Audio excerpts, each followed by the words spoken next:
संत तुकाराम से किसी शिष्य ने पूछा, जिसे बहुत ज़्यादा गुस्सा आया करता था। तो उसने अपने गुरुवर संत तुकाराम से पूछा कि गुरुजी, आपको गुस्सा क्यों नहीं आता है? आपको कभी किसी पे नाराज़ होते हुए मैंने नहीं देखा है, लेकिन मेरे जीवन में तो बहुत ज़्यादा नाराज़गी है। मुझे बात बात में नाराज़गी आती है, गुस्सा आता है। संत तुकाराम कहते हैं कि छोड़ो इन बातों को। क्यों नाराज़गी नहीं आती है, मुझे किसी पे गुस्सा क्यों नहीं आता है, इसके कारण को मैं बाद में बताऊंगा। पहले मैं तुम्हें बता दूं कि तुम्हारा जो भविष्य है वो बहुत ही ज़्यादा अंधेरे में है और तुम्हारे पास अगले सिर्फ 6 दिन ही तुम्हारे पास शेष हैं तुम्हारे हाथ में, यानी 7वें दिन तुम्हारी मृत्यु हो जाएगी। वो शिष्य घबरा गया और घबरा कर संत तुकाराम से कहता है कि क्या आप सच कह रहे हो? तो संत तुकाराम जैसे संत अगर किसी को कुछ कहें तो सत्य मानना ही पड़ता है। वो मायूस होकर उठकर घर की तरफ चला जाता है और अपनी माँ से, पिता से, जिससे ठीक से बात नहीं करता था, झगड़े और गुस्से की स्थिति में रहता था, भाई से भी उसका संवाद नहीं हो पाता था, क्योंकि भाई को लेकर ज़मीन जायदाद की कुछ समस्याएं थी, जिसके कारण से वो अपने भाई से भी बात नहीं करता था। अपने पड़ोसियों से भी उसके व्यवहार अच्छे नहीं थे। लेकिन जैसे ही इस बात की खबर होती है कि उसके पास सिर्फ जीवन के 6 दिन शेष हैं, यानी वो अब मरने वाला है 7वें दिन, तो उसके बाद उसके पूरे व्यक्तित्व में परिवर्तन आ जाता है। अपनी माँ से मिलता है बहुत ही करुणा के भाव से और माँ के पास रात्रि में जाता है, पैरों को दबाता है माँ के। माँ पूछती है अचरज भाव से कि मेरे बेटे को क्या हो गया है? जो मेरे से ढंग से बात भी नहीं करता था वो आज मेरे पैर को दबा रहा है। माँ पूछती है बेटा तबीयत ठीक तो है ना? वो कहता है माँ बिल्कुल मैं ठीक हूँ, बस मेरा मन कर रहा था कि मैं आपकी कुछ सेवा करूँ। अपने बड़े भाई से जाकर माफ़ी मांगता है कि मैंने काफ़ी अपराध किया है, मेरे कारण से आप बहुत ज़्यादा नाराज़ रहते थे, मैंने कई बार आपसे झगड़े भी किए हैं ज़मीन जायदाद के कारण से।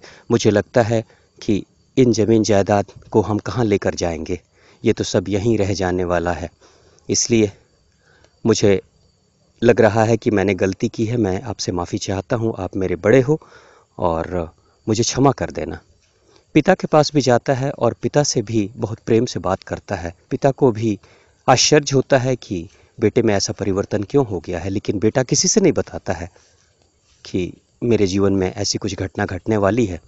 वो बार बार माँ को देखकर ये सोचता है कि 7वें दिन मेरी माँ बहुत रोएगी, मेरे पिता रोएंगे।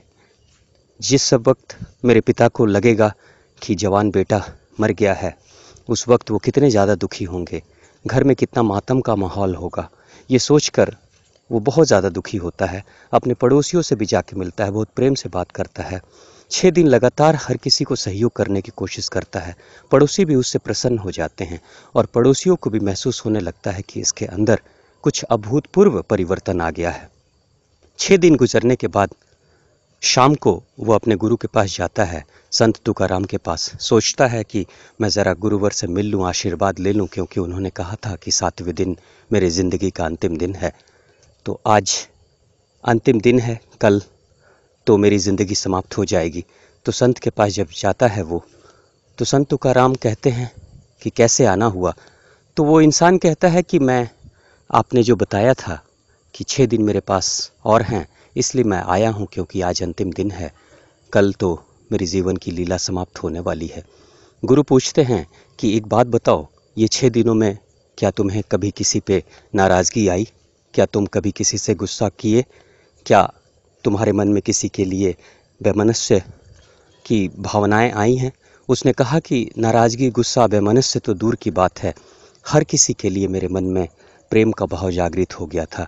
मेरा मन कर रहा था कि हर किसी से प्रेम से मैं बातें करूं, हर किसी को सहयोग करूं, जीवन के जो दिन हैं वो बेहतर और खुशहाली देने वाला बना दूं और सब किसी के साथ सहयोग करूं, ऐसे ही भाव आ रहे थे। मैं तो भूल ही गया था कि मैं किसी पर नाराज़ भी होता हूं।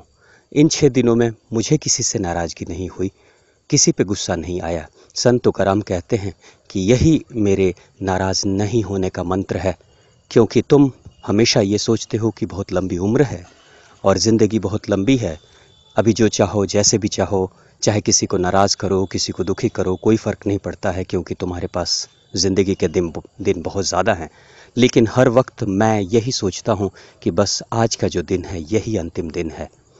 यही कारण है कि मैं किसी पे नाराज़ नहीं हो पाया, क्योंकि नाराज़ किससे हूँ, कल तो उससे अलग हो जाना है, विदा हो जाना है। तो जो भी क्षण जीने हैं उसको खुशी से जी लेते हैं। ये तो बहुत हद तक हम सभी के जीवन की सच्चाई है। इंसान जब ये सोच लेता है कि उसके पास ज़िंदगी बहुत लंबी है, जीवन में बहुत कुछ अभी है, उसके अंदर जो सामर्थ्य है वो दूसरों की तुलना में बहुत ज़्यादा है, तो वो हमेशा किसी को बड़ा किसी को छोटा समझकर आंकने लगता है।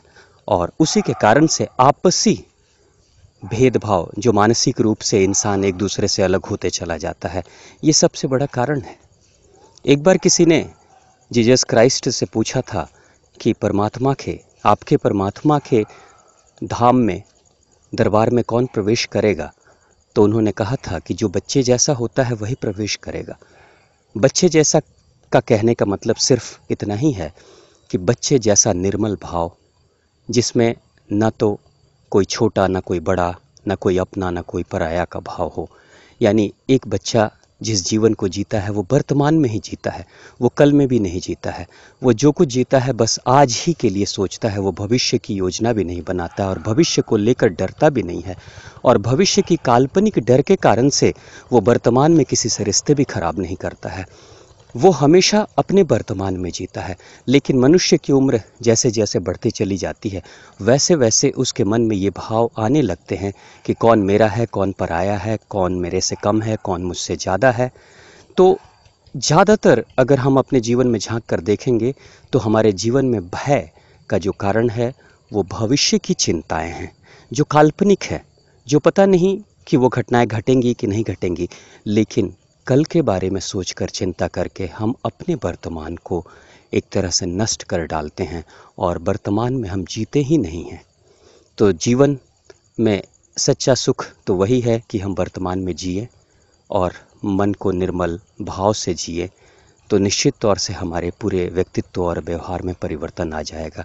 और काल्पनिक डर जो कल हो सकता है, पता नहीं होगा कि नहीं होगा, लेकिन उसके बारे में सोचकर हम अपने वर्तमान को नष्ट ना करें। धन्यवाद। आपका दिन शुभ हो।